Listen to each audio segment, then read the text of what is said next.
Hello viewers, Instagram recently introducing new feature in Instagram profile named Friends option. In this tutorial, I'll show you how to fix Instagram Friends option not showing problem. So let's start. For solving this problem, first of all, you need to update your Instagram apps. So go to Play Store and then click on search for Instagram. From here, update your Instagram if available any update version. After completing update process, now open Instagram.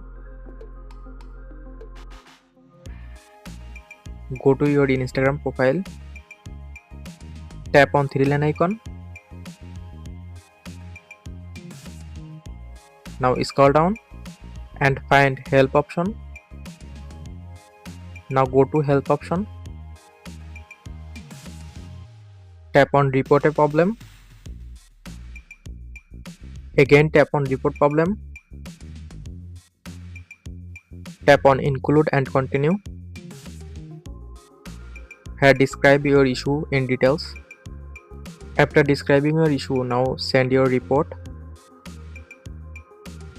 Just tap on send. After send your report, your problem will be solved very soon. Thanks for watching. Stay connected for more updates.